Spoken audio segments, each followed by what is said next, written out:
آزاد جموں و کشمیر میں عوامی احتجاج نے شدت اختیار کر لی ہے۔ پولیس اور مظاہرین کے درمیان جھڑپوں میں اب تک کم از کم 9 افراد جاں بحق۔ مظفرآباد، راولاکوٹ، باغ، میرپور اور کوٹلی سمیت کئی علاقوں میں مکمل شٹر ڈاؤن ہڑتال جاری ہے، جبکہ موبائل اور انٹرنیٹ سروس عارضی طور پر بند کر دی گئی ہے۔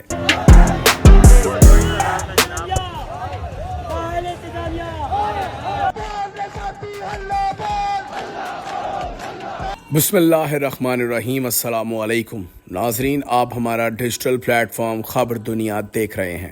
آزاد جموں و کشمیر میں عوامی احتجاج نے شدت اختیار کر لی ہے۔ مختلف اضلاع میں جاری مظاہروں کے دوران پولیس اور مظاہرین کے درمیان جھڑپوں میں اب تک کم از کم 9 افراد جاں بحق اور درجنوں زخمی ہو چکے ہیں۔ مظفرآباد، راولاکوٹ، باغ، میرپور اور کوٹلی سمیت کئی علاقوں میں مکمل شٹر ڈاؤن ہڑتال جاری ہے، جبکہ موبائل اور انٹرنیٹ سروس عارضی طور پر بند کر دی گئی ہے۔ احتجاج کی قیادت جوائنٹ عوامی ایکشن کمیٹی کر رہی ہے، جو ایک غیر سیاسی اتحاد ہے۔ اس میں تاجر، طلباء، وکلاء، سرکاری ملازمین اور مختلف شہری تنظیمیں شامل ہیں۔ عوام کی شکایات میں بجلی کے زیادہ نرخ، مہنگائی، آٹے کی قیمتوں میں اضافہ، بنیادی سہولیات کی کمی اور بے روزگاری جیسے اہم مسائل شامل ہیں۔ عوام کا کہنا ہے کہ ریاست میں بجلی پیدا ہونے کے باوجود انہیں یہ مہنگے داموں دی جا رہی ہے۔ دوسری جانب آٹا، چینی، گھی اور روزمرہ کی اشیاء کی قیمتوں میں بھی مسلسل اضافہ ہو رہا ہے، جس سے غریب اور متوسط طبقے بری طرح متاثر ہو رہے ہیں۔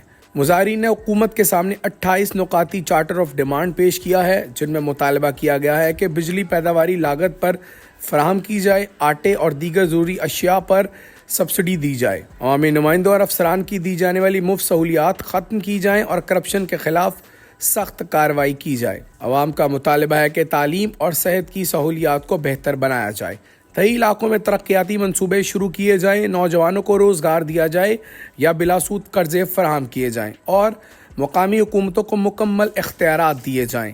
ریزرو نشستوں کا خاتمہ بھی مظاہرین کے اہم مطالبات میں شامل ہے، کیونکہ ان کا کہنا ہے کہ ان نشستوں پر ایسے افراد بٹھائے گئے ہیں جو کشمیر سے باہر رہتے ہیں اور عوامی مسائل سے نا آشنا ہیں۔ صورتحال سنگین ہونے پر وزیراعظم پاکستان نے واقعے کا نوٹس لیا ہے اور ایک مذاکراتی کمیٹی قائم کر دی ہے، جس نے مظاہرین کے نمائندوں سے بات چیت شروع کر دی ہے۔